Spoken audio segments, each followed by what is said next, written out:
Monsieur le Président, je voudrais vous renouveler mes remerciements pour l'accueil chaleureux que vous nous avez réservé.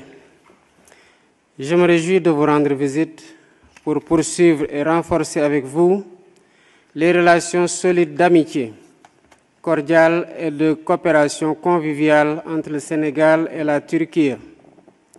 Notre coopération est riche et porte sur divers secteurs importants tels que les infrastructures, la défense, la santé, l'agriculture, l'eau, l'éducation, l'énergie et les hydrocarbures, le sport, le tourisme, l'économie et le commerce.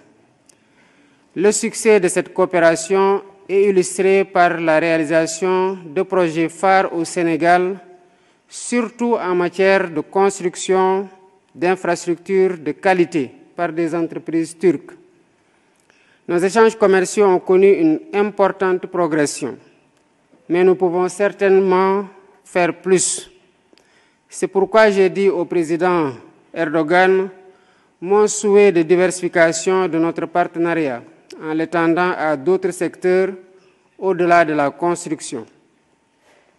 J'encourage particulièrement nos secteurs privés à renforcer leur collaboration au-delà de la fourniture de produits, de la prestation de services ou de la sous-traitance, en développant des joint ventures qui s'inscrivent dans la durée.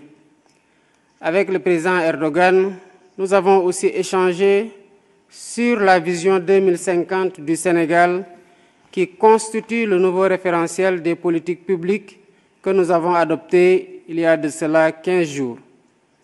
Les principales priorités de notre agenda de transformation sont entre autres l'agriculture, l'industrialisation, la digitalisation et l'économie numérique, la formation professionnelle et technique, la jeunesse et l'emploi.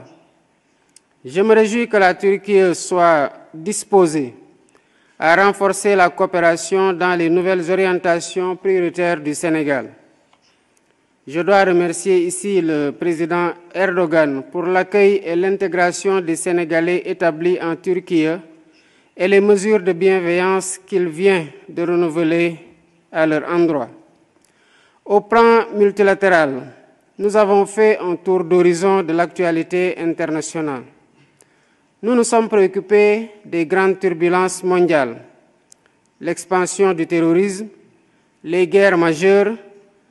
C'est une tragédie que vivent les peuples, particulièrement le peuple palestinien, la déstabilisation du Sahel, la menace de désintégration du multilatéralisme avec la multiplication des interventions unilatérales en violation du droit international. Face à ces défis, il est nécessaire et urgent de repenser les responsabilités collectives de la communauté internationale pour que l'ONU continue de porter la promesse d'un monde plus juste et plus équitable. Nous renouvelons notre soutien et notre solidarité sans réserve au secrétaire général de l'ONU dans sa mission au service de la paix et de la sécurité internationale. Avec le président, nous avons aussi appelé à plus d'actions au Sahel pour éradiquer le terrorisme et restaurer la paix et la stabilité. Nous ne pouvons non plus accepter que la région soit transformée en théâtre d'affrontements entre puissances étrangères rivales. C'est également l'occasion de renouveler notre appel à un cessez-le-feu immédiat à Gaza et dans les territoires palestiniens occupés, ainsi que le soutien indéfectible du Sénégal au droit du peuple palestinien de vivre en paix et de disposer d'un État indépendant avec Jérusalem-Est comme capitale. Enfin, il faut impérativement sauvegarder et renforcer le multilatéralisme comme cadre d'action pour la paix et la sécurité mondiale. Cela passe par des réformes de la gouvernance mondiale pour corriger les injustices et mettre fin aux inégalités. Merci beaucoup, Monsieur le Président.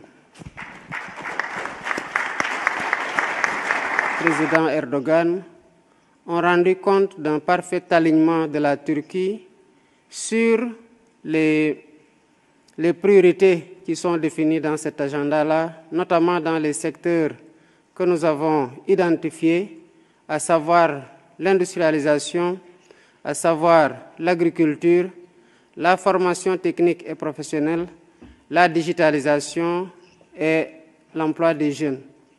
Mais comme vous le savez, la région ouest-africaine est marquée par l'insécurité liée au terrorisme.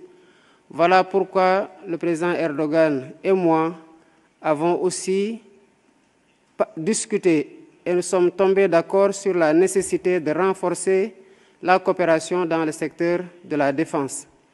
Et l'accord que nous venons de signer aujourd'hui rend compte de la volonté des deux États de porter le partenariat à un niveau stratégique avec l'ambition dans les très prochaines années, de hisser le niveau de coopération à 1 milliard de dollars, comme l'a rappelé tout à l'heure le président Erdogan. Merci beaucoup.